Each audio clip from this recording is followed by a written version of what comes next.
ದೇವರು ಒಳ್ಳೆಯವರು, ಒಳ್ಳೆಯದನ್ನೇ ಮಾಡುವವರಾಗಿದ್ದಾರೆ.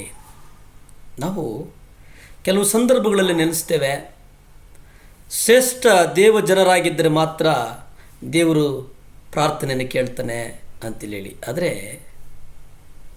ಇಹಲೋಕದಲ್ಲಿ ತಂದೆ ಏನು ಮಾಡ್ತಾನೋ, ಒಂದು ವೇಳೆ ಅವನಿಗೆ ಮಕ್ಕಳಿದ್ದರೆ ಅವನು ತನ್ನ 3 ವರ್ಷದ ಮಗನಿಗೆ, ಅಂದರೆ ಮಗನಿಗಿಂತ ಹೆಚ್ಚಾಗಿ 20 ವರ್ಷದ ಮಗನಿಗೆ ಕಿವಿ ಕೊಡ್ತಾನ, ಅಥವಾ ಚಿಕ್ಕ ಮಕ್ಕಳಿಗೆ ಕಿವಿ ಕೊಡ್ತಾನ. ಇಲ್ಲಿ ನೋಡಿ, ದೇವರು ತಾರತಮ್ಯ ಮಾಡುವವರಲ್ಲ. ಯೇಸು ಸ್ವಾಮಿ ಯಾರಿಗೂ ತಾರತಮ್ಯ ಮಾಡುವವರು ಅಲ್ಲವೇ ಅಲ್ಲ.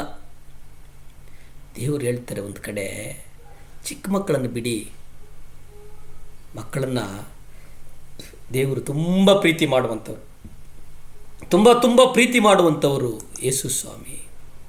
ನೀವು ನೋಡಿ, ಕೀರ್ತನೆಗಳು 84:11 ನೀವು ನೋಡೋದಾದರೆ, ದೇವರಾದಂಥ ಕರ್ತನು ಸೂರ್ಯನೂ ಗುರಾಣಿಯೂ ಆಗಿದ್ದಾನೆ, ಕರ್ತನ ಕೃಪೆಯನ್ನು ಮಹಿಮೆಯನ್ನು ಕೊಡುತ್ತಾನೆ, ಸಂಪೂರ್ಣವಾಗಿ ನಡೆದುಕೊಳ್ಳುವವರಿಗೆ ಆತನು ಯಾವ ಒಳ್ಳೆಯದನ್ನು ಹಿಂದೆಗೆಯುವುದಿಲ್ಲ. ಇಲ್ಲಿ ಸದ್ಭಕ್ತರಿಗೆ ಯಾವ ಶುಭವನ್ನು ದಯಪಾಲಿಸದೇ ಇದ್ದಾನ, ಶುಭ ಕೊಡ್ತಾನೆ. ಯೆಹೋವನಲ್ಲಿ ಸಂತೋಷಿಸಿ, ಆತನು ನಿಮ್ಮ ಇಷ್ಟಾರ್ಥಗಳನ್ನು ನೆರವೇರಿಸ್ತಾನೆ. ಯಾರಲ್ಲಿ ನಾವು ಕರ್ತನಲ್ಲಿ ಉಲ್ಲಾಸ ಪಡ್ತೇವೆ. ದೇವರು ಪವಿತ್ರವಾದವರು. ಯಾಕಂದರೆ ಇಬ್ರಿಯ 12:29 ನಾವು ನೋಡ್ತೇವೆ, ನಮ್ಮ ದೇವರು ದಹಿಸುವ ಅಗ್ನಿಯಾಗಿದ್ದಾನೆ. ದೇವರು ಏನಾಗಿದ್ದಾರೆ? ದಹಿಸುವಂಥ ಅಗ್ನಿಯಾಗಿದ್ದಾರೆ. ಭಯಭಕ್ತಿಯೊಂದಿಗೆ ಬರುವುದಕ್ಕೆ ಕಾರಣ, ನಮ್ಮ ದೇವರು ದಹಿಸುವ ಅಗ್ನಿಯಾಗಿದ್ದಾನೆ. ಅನೇಕ ಕ್ರೈಸ್ತರು ಯೋಚನೆ ಮಾಡ್ತಾರೆ, ದೇವರು ನಮ್ಮ ಪ್ರಾರ್ಥನೆಗಳನ್ನು ಕೇಳಲಿಲ್ಲ ಅಂತೇಳಿ. ಆದರೆ ನಾವು ನೆನೆಸಬೇಕು, ದೇವರು ಪರಿಶುದ್ಧನು. ಹಾಗಾಗಿ ನಮ್ಮ ಪ್ರಾರ್ಥನೆಯನ್ನು ಕೇಳ್ತಾನೆ, ನಮ್ಮ ಪ್ರಾರ್ಥನೆಗೆ ಸದುತ್ತರವನ್ನು ಕೊಡ್ತಾನೆ. ಯೆಶಾಯ 6:3 ನೀವು ನೋಡಿ, ಒಬ್ಬನು ಮತ್ತೊಬ್ಬನಿಗೆ, ಸೈನ್ಯಗಳ ಕರ್ತನು ಪರಿಶುದ್ಧನು, ಭೂಮಂಡಲವೆಲ್ಲ ಆತನ ಮಹಿಮೆಯಿಂದ ತುಂಬಿದೆ ಎಂದು ಕೂಗಿ ಹೇಳಿದನು. ಈ ಭೂಮಿ ಆತನ ಮಹಿಮೆಯಿಂದ ತುಂಬಿದೆ. ಆತನ ಮಹಿಮೆ ಸುತ್ತಲೂ ಆವರಿಸಿದೆ. ಅದಕ್ಕೆ ನಾವ್ಯಾರು ನಾಶವಾಗುವುದಿಲ್ಲ. ಯೆಶಾಯ 6:5 ನಾವು ನೋಡ್ತೇವೆ, ಆಗ ಅಯ್ಯೋ ನಾನು ನಾಶವಾದನಲ್ಲ, ನಾನು ಹೊಲಸು ತುಟಿಯವರ ಮಧ್ಯದಲ್ಲಿ ವಾಸಿಸುವನು, ಆದರೂ ಸೈನ್ಯಗಳ ಕರ್ತನಾದ ಅರಸನು ನನ್ನ ಕಣ್ಣುಗಳು ಕಂಡವೆಲ್ಲ ಅಂದನು.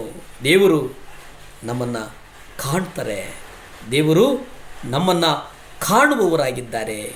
ದೇವರ ದೃಷ್ಟಿಯಲ್ಲಿ ನಾವು